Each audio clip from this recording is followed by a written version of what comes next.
Talvez o nome Alessandro Barsanti não signifique muito para você, mas Akhenaton com certeza você já ouviu falar. Isso graças a Barsanti, que foi quem descobriu a tumba do poderoso faraó no final de 1891, enquanto fazia escavações próximo à cidade do Cairo, no Egito. Naquela época, Barsanti já trabalhava como egiptólogo no Serviço de Antiguidades Egípcias, órgão ligado ao governo. Ele também foi responsável pela transferência da coleção do Museu do Cairo de suas instalações em Gizé para a localização atual no próprio Cairo. Antes de conhecer a descoberta de Barsanti, vamos levá-lo a uma viagem interessante sobre os maiores mistérios do Egito Antigo, que intrigam os cientistas ainda nos dias de hoje. As maravilhas antigas do Egito sempre cativaram a imaginação de historiadores, arqueólogos e aventureiros, enquanto as icônicas pirâmides de Gizé, Quéops, Khafre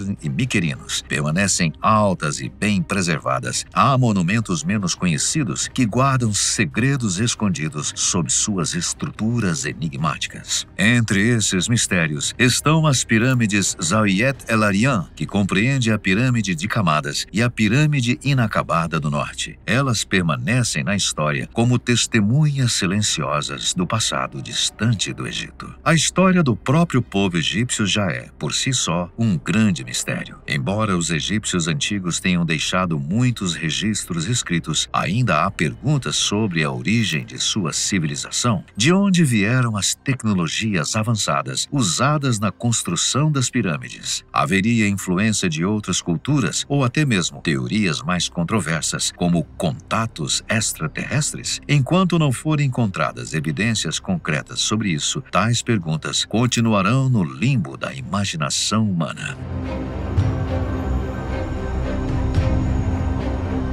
A Grande Pirâmide de Quéops, ou Pirâmide Khufu, é o maior e mais antigo dos monumentos do Planalto de Gizé, e a sua construção, propósito e características continuam a intrigar historiadores, arqueólogos e entusiastas. Embora muito já tenha sido estudado, inúmeros mistérios ainda persistem. Um dos primeiros a descrever a magnitude e beleza da Grande Pirâmide foi Heródoto, no século V a.C.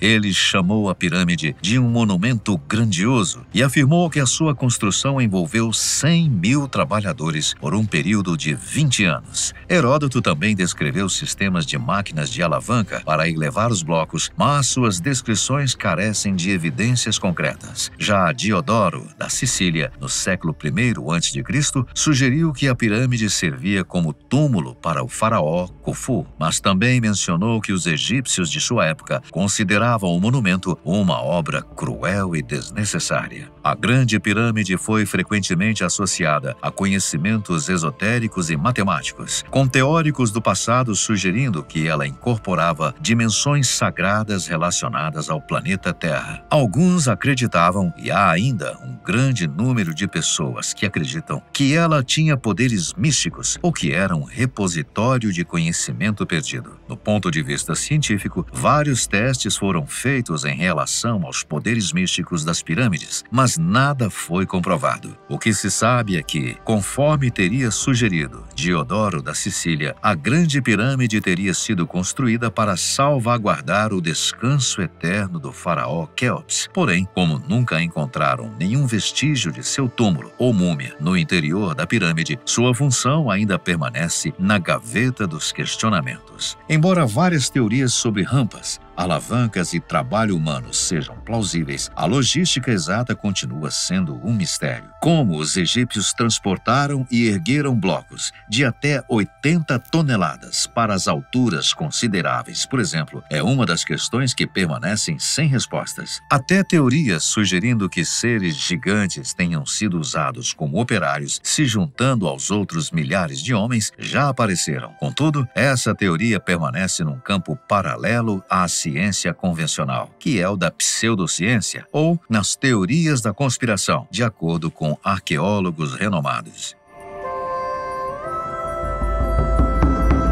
A Esfinge de Gizé é outro dos grandes e literalmente grandes exemplos de mistérios e controvérsias que desafiam arqueólogos, historiadores e teóricos há séculos. Para começar, quem a construiu e quando. Acredita-se tradicionalmente que a esfinge foi construída durante o reinado do faraó Khefren, cerca de 2558 a 2532 a.C., com base em evidências arqueológicas e a proximidade com a sua pirâmide. No entanto, alguns estudiosos e teóricos sugerem que a esfinge pode ser muito mais antiga, talvez remontando a 7.000 a 10.000 a.C., devido a marcas de erosão que parecem ser causadas por água, indicando um clima muito mais úmido do que o deserto atual. Essa teoria, defendida por geólogos como Robert Schoch, contraria a cronologia oficial do Egito Antigo e levanta a questão sobre qual civilização teria capacidade para construir algo tão grandioso naquela época. Lendas e relatos históricos, como o de Heródoto e Plínio, mencionam câmaras e passagens secretas sob a esfinge. Nos últimos anos, tecnologias modernas, como radares de penetração no solo, identificaram anomalias e espaços vazios sob a estrutura. Embora não tenham sido totalmente explorados, alguns teóricos acreditam que esses espaços poderiam conter textos antigos, artefatos ou até mesmo a mítica Sala dos Registros, que supostamente guardaria os conhecimentos perdidos de Atlântida ou de civilizações antigas. O governo do Egito não permite escavações extensivas, o que aumenta o mistério. Uma curiosidade que talvez poucos saibam é que a esfinge já esteve enterrada quase que completamente. Você sabia disso? Por séculos, a esfinge esteve quase que totalmente oculta sob a areia escaldante, com apenas a sua cabeça visível. Relatos de sua redescoberta durante o Novo Reino sugerem que foi desenterrada e enterrada novamente várias vezes ao longo da história. Isso levanta questões sobre sua manutenção e o porquê de períodos de abandono. Por que fizeram isso? Por que não deram mais atenção ao monumento? Perguntas que provavelmente perderam suas respostas no tempo.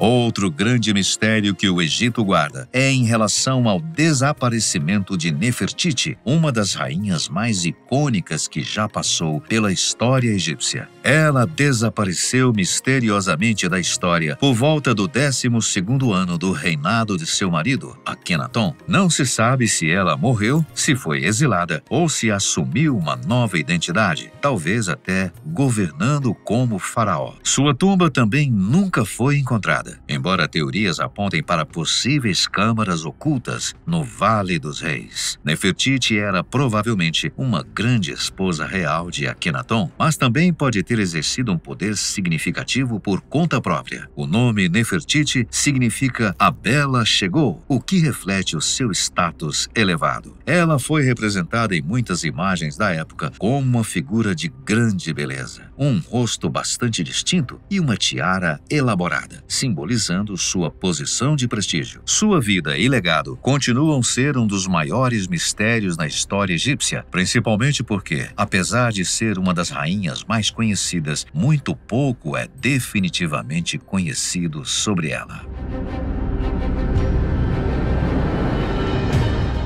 Tutankhamon, o jovem faraó que ascendeu ao trono do Egito com cerca de 9 anos e morreu aos 18, é uma das figuras mais enigmáticas e fascinantes da história do Egito Antigo. Sua tumba, descoberta em 1922 por Howard Carter, foi uma das mais significativas descobertas arqueológicas de todos os tempos, e desde então, muitos mistérios e questões têm rodeado sua vida e morte. Uma das maiores questões sobre Tutankhamon é a causa de sua morte precoce. Ela sempre foi um grande desafio para os estudiosos do Antigo Egito. Embora o famoso faraó menino tenha sido encontrado com a sua tumba praticamente intacta, sua morte prematura ainda é desconhecida. Ele pode ter morrido por envenenamento, como também devido a uma doença grave, ou ainda num acidente de carruagem. Não há como saber, uma vez que nenhum registro sobre sua morte ainda foi encontrado. Análises de DNA e exames de sua múmia apontam para uma combinação de malária e problemas genéticos, mas as evidências não são conclusivas.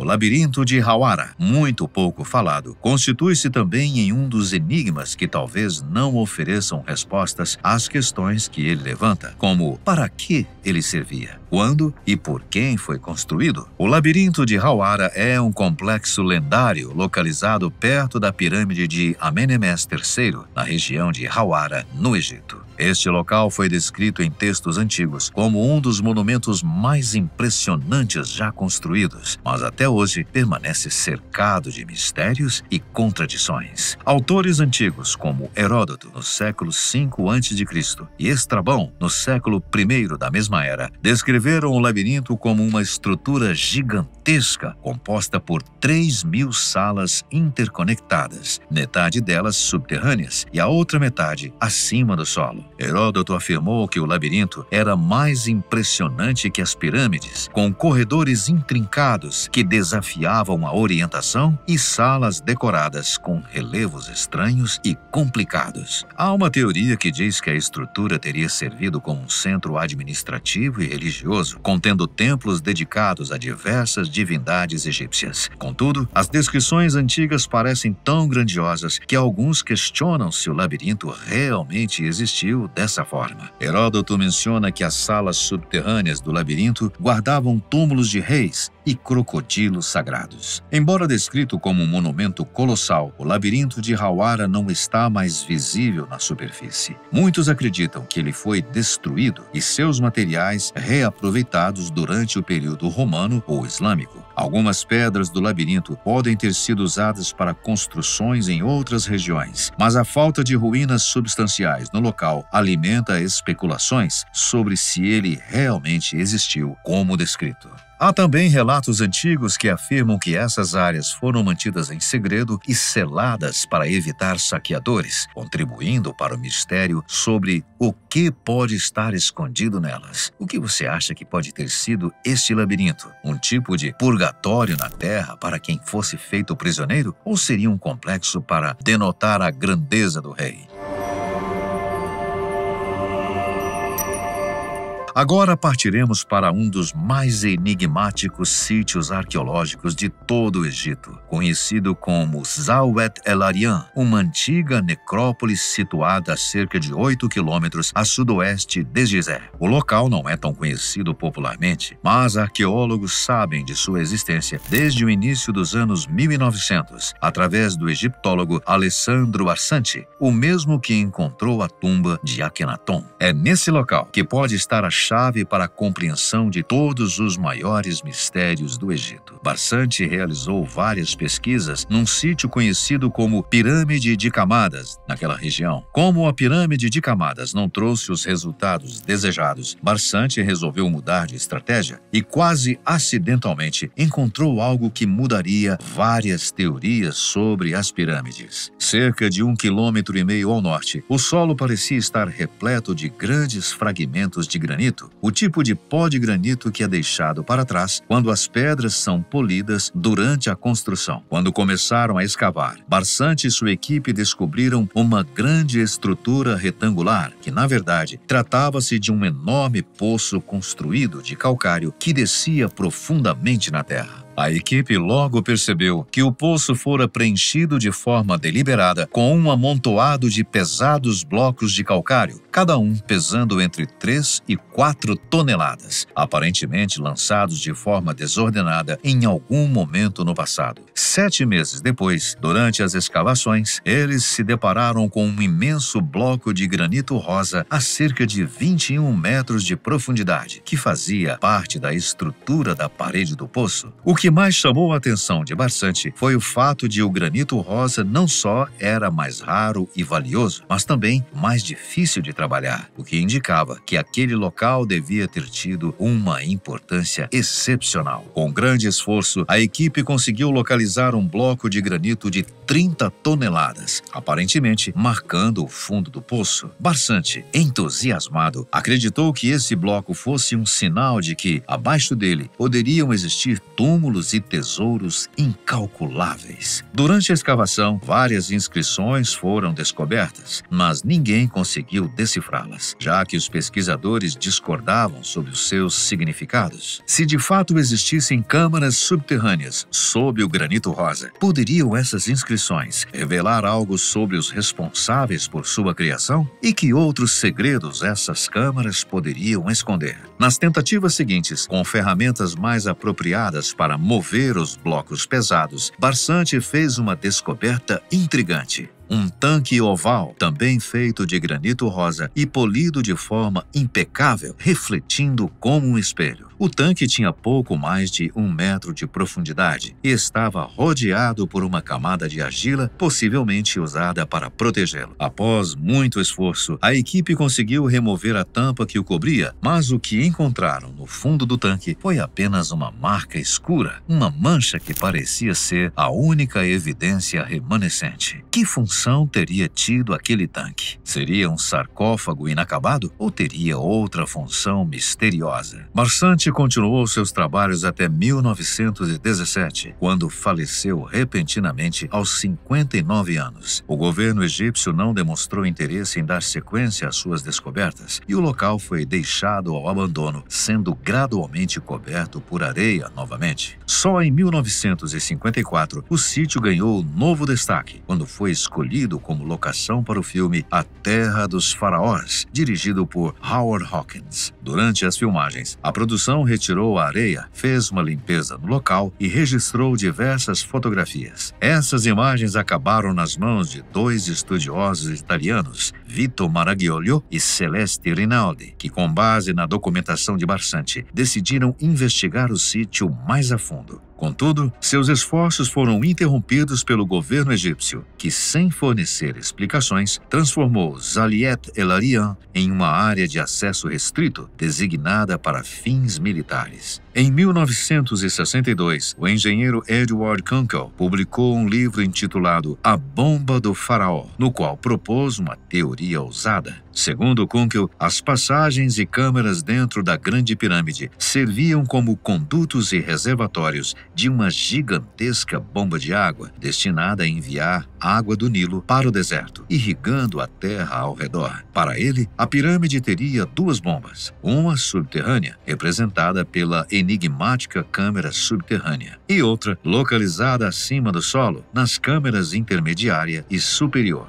Juntas, essas bombas teriam gerado 2 canais que iriam até os lados norte e sul da pirâmide. A teoria, no entanto, foi recebida com grande ceticismo por egiptólogos e engenheiros que apontaram as enormes dificuldades técnicas que um projeto como esse exigiria, incluindo a criação de vácuo, válvulas especiais e sistemas de combustão para acionar as bombas. Apesar disso, outros engenheiros que não estavam restritos aos dogmas da egiptologia tradicional sugeriram que a teoria de Kunkel poderia ser viável com a utilização de um ariete, uma máquina hidráulica antiga. Seria possível, então, que os construtores da Grande Pirâmide tivessem criado uma bomba de ariete em uma escala colossal? Alguns pesquisadores até teorizaram que a pirâmide poderia ter sido alimentada por água proveniente do Nilo Ocidental e do Lago Mueres, criando um sistema de captação por gravidade no Planalto de Gizé.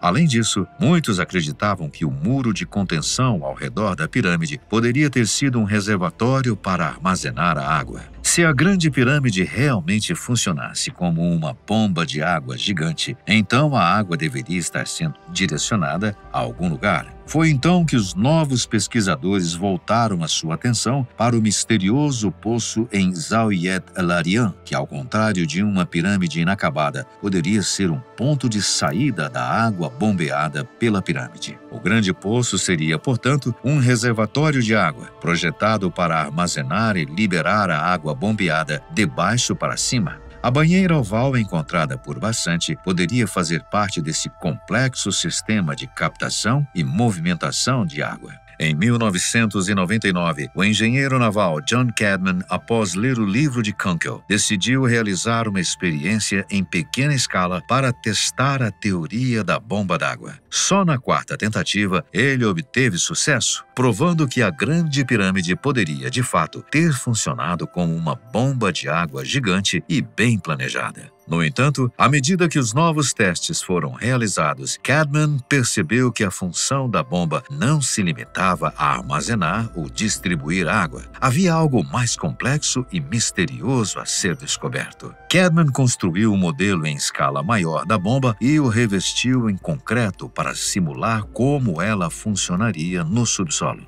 O modelo, que pesava mais de 220 quilos, foi colocado num riacho sazonal, com um lago servindo como reservatório. Quando a bomba começou a operar, Cadman notou algo surpreendente. Apesar de estar coberta de concreto, a bomba gerava uma onda de compressão vertical, um pulso recorrente que podia ser sentido no solo a até 6 metros de distância e ouvido a mais de 30 metros. Foi então que Cadman percebeu que a sua invenção ia muito além de uma simples bomba d'água. Devido a ondas poderosas que gerava, ele renomeou o dispositivo como gerador de pulso. Isso trouxe uma nova perspectiva sobre o funcionamento da pirâmide. Se a câmara subterrânea da Grande Pirâmide realmente estivesse gerando essas ondas de pulso, as ondas teriam se propagado pelas câmaras superiores de granito e passagens, e devido às propriedades reflexivas do material, poderiam ter causado ionização, gerando um campo elétrico. Isso implicaria nada menos do que eletricidade, o que mudaria completamente o entendimento sobre o propósito e a tecnologia presente nas pirâmides. A solicitação para retomar os estudos foi feita, mas o governo egípcio se recusou a conceder a permissão. Além disso, arqueólogos especializados também se mostraram céticos, alegando que a pirâmide nunca foi concluída e, portanto, não há mais nada a ser investigado. No entanto, alguns especulam que o governo pode ter motivos diferentes para barrar essas pesquisas. Será que, por receio de que isso seja verdade, as pirâmides poderiam perder o seu status como uma das maiores atrações turísticas do país? Afinal, elas geram enormes receitas com o turismo e as licenças para documentários e filmes sobre os mistérios que a cercam. E você, o que pensa? Na sua opinião, Kunkel estava correto em sua teoria? Ou você, como vários outros teóricos e entusiastas do Antigo Egito, acredita que há muito mais por trás da história das pirâmides e faraós do que a nossa vã filosofia possa compreender? Deixe a sua opinião. Obrigado pela sua companhia. Até o próximo.